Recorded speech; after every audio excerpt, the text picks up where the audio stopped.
អំពីផ្លិតនិងគ្រែធម្មមាសនៈដែលមានរចនាជារូបខាងព្រហ្មញ្ញសាសនា និងខាងពុទ្ធសាសនា ក្នុងជំនុំផ្លិតទាំងប៉ុន្មានដែលមានក្នុងព្រះរាជបណ្ណាល័យនោះ មានផ្លិតមួយបានមកពីខេត្តកំពង់ចាម ជាផ្លិតដែលមានប្រយោជន៍ដោយឡែកផ្សេង ផ្លិតនោះប្រហែលជាធ្វើជាង50ឆ្នាំហើយ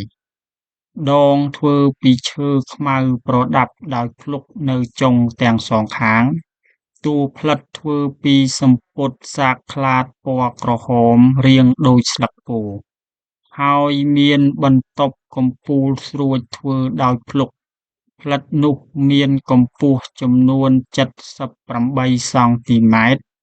ទទឹងចំនួន48សង់ទីម៉ែត្រ មុខនៃផ្លិតនោះប៉ាក់ដោយខ្សែសយទាំងអស់មានពណ៌លឿង ក្រហម ខៀវ បៃតង តែពណ៌ទាំងនេះហើយស្ទើរតែអស់ដោយអំណាចពេលវេលាដែលកន្លងមកយូរហើយ ឃើញមានទាំងកញ្ចក់ភ្នែកមាន់ដាំរំលេចឲ្យឆ្លុះក្បាច់នោះឡើងផង នៅជាកណ្ដាលខ្សែបន្ទាត់ជុំវិញគេរចនាជារូបព្រះនរាយណ៍ដៃបួន ឈរលើដៃគ្រុឌដែលទ្រពីក្រោម ដៃគ្រុឌនោះឃើញចាប់កន្ទុយនាគមួយខាងផង ហើយជើងក្រញាំកនាគមួយខាងដែរ គឺជាបែបរចនាដែលបុរាណខ្មែរតែងប្រើជាញឹកញយសម្រាប់លម្អនៅហោជាង និងក្លោងទ្វារនៃប្រាសាទនានា ឯរឿងរ៉ាវរបស់ព្រាហ្មណ៍ដែលកាលពីដើមគេរាប់អានណាស់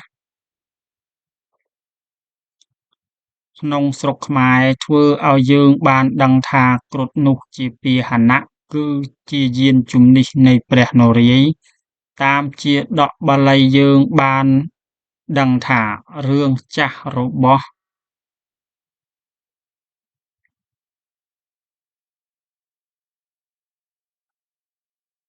ព្រាហ្មណ៍អំពីសេចក្តីគំនុំគ្នានៃគ្រុឌនិងនាគនោះបានស្រូបចូលមកជាមួយនឹងរឿងរ៉ាវខាងពុទ្ធសាសនា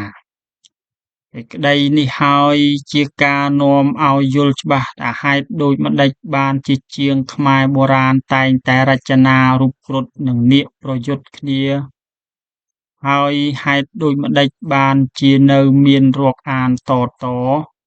មកដរាបដល់សព្វថ្ងៃនេះ យើងនៅមានភស្តុតាងម្យ៉ាងទៀតក្នុងព្រះរាជបណ្ណាល័យ គឺគ្រែធម្មមាសនៈដែលលោកគ្រូចៅអធិការវត្តសុភី ក្នុងខេត្តកំពង់ស្ពឺបាននាំមក គ្រែនោះធ្វើពីឈើខ្មុកម្រ័ក្សណ៍ខ្មៅនិងលាបស្លឹកមាស មានដាំកញ្ចក់ជាច្រើនពណ៌ ឯរូបថតដែលយើងថតដាក់ក្នុងទីនេះ គឺមើលឃើញចំពីខាងក្រោយ តួនៃគ្រែនោះរាងជាសត្វអណ្ដើក ហើយអណ្ដើកនោះ តាមរឿងរ៉ាវរបស់ព្រាហ្មណ៍ថាជាជាតិរបស់ព្រះនរាយណ៍ដែរ ទីបង្អែកនៃគ្រែនោះគេរចនាជារូបគ្រុឌនិងនាគតយុទ្ធគ្នា ជាងដែលធ្វើគ្រែចេះប្រកបការរចនាយ៉ាងសំខាន់ណាស់ គេធ្វើប្រហែលក្នុងរវាង60ឆ្នាំហើយ ហើយគេបានផ្ចិតផ្ចង់ធ្វើដោយអស់ពីចិត្ត